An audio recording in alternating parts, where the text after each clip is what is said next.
Bonjour et bienvenue sur cette 10e vidéo de mon portrait végétal challenge dédié à la grande digitale.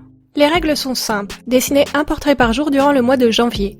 Que le portrait soit d'une femme, d'un homme, d'une fée ou de toute autre créature légendaire, il doit toujours être accompagné ou inspiré par la plante du jour. Et pour ne rien gâcher, j'ai décidé de vous faire partager ma progression de cette liste en publiant une vidéo par jour. J'espère réussir à aller au bout de ce défi. N'hésitez pas à y participer en même temps que moi ou à me soutenir en regardant, likant, partageant et commentant mes vidéos durant ce terrible marathon. La grande digitale est une fleur extrêmement toxique. Et malgré cela, elle était autrefois associée à la magie blanche, mais il y a également un grand nombre de légendes qui circulent sur cette fleur. L'une d'entre elles raconte que des lutins auraient trempé leurs doigts dans la rosée de minuit qui s'était déposée à l'intérieur des pétales, et qu'ils auraient ainsi laissé leurs empreintes digitales que l'on peut encore voir aujourd'hui. L'intérieur des fleurs demeure tacheté, taches qui forment une écriture magique que seules les sorcières peuvent interpréter.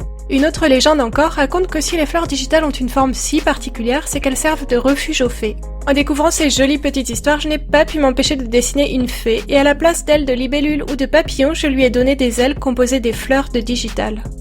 Et pour la mise en couleur, j'ai choisi d'utiliser mes pots d'aquarelle liquide que j'ai achetés au magasin Action. À moins que la gamme ne se soit élargie entre temps, il me semble qu'il n'existe que ces deux packs différents. Et c'est bien dommage car les nuances sont belles, les encres sont de bonne qualité et je les trouve très faciles à travailler. Mais grâce à la variété des couleurs de ces deux packs, il vous sera tout de même possible d'obtenir à peu près toutes les couleurs qu'il vous faut grâce à des mélanges. En général, il faut un bleu, un rouge et un jaune. Mais avec le bleu, le jaune orangé et le rose foncé que l'on peut retrouver dans ces packs, j'ai réussi à donner le change lors de mes précédents tests.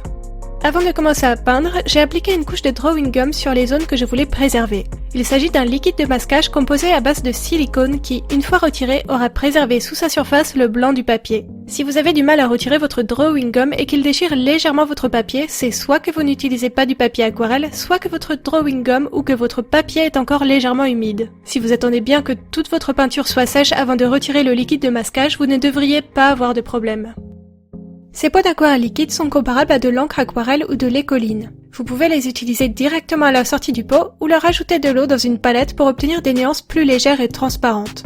Ce qui est dommage, c'est que les flacons ne sont pas numérotés et n'ont pas de nom spécifique. J'ai été obligée de leur écrire un petit numéro sur leur capuchon pour pouvoir les reconnaître. Et si vous avez l'habitude de travailler avec de l'écoline, vous avez sans doute aussi l'habitude que les bouchons de vos flacons disposent d'une pipette intégrée. Malheureusement, ce n'est pas le cas ici. Et étant donné que je vous déconseille fortement de tremper directement vos pinceaux dans les flacons, car vous risqueriez d'altérer vos couleurs si votre pinceau n'est pas parfaitement propre et sec, il vous sera plus pratique d'acheter une pipette pour transvaser vos couleurs dans une palette sans risquer de gâcher de l'encre ou d'en mettre partout.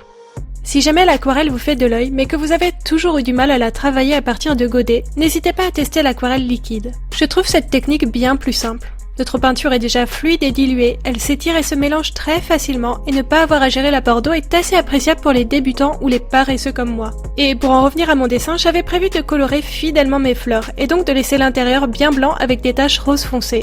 Mais j'ai trouvé que la couleur bleue de mon liquide de masquage soulignait vraiment très joliment la chevelure de ma fée. Du coup, après avoir retiré mon drawing gum, j'ai décidé de repeindre l'intérieur de mes fleurs en bleu. Et pour l'ancrage, j'ai fait le même choix que lors de ma vidéo sur la lavande et j'ai ressorti mes crayons aquarellables. Je ne voulais pas agresser les couleurs très douces de mon dessin avec un ancrage très dur et foncé. Ça me fait repenser à la première fois que j'ai testé de l'aquarelle ici sur YouTube. J'avais opté pour un ancrage au stylo noir et j'avais vraiment été déçue du résultat. Mais je suis curieuse de savoir ce que vous en pensez. Est-ce que vous préférez les ancrages doux et colorés ou les lignes bien noires et homogènes pour souligner une aquarelle ?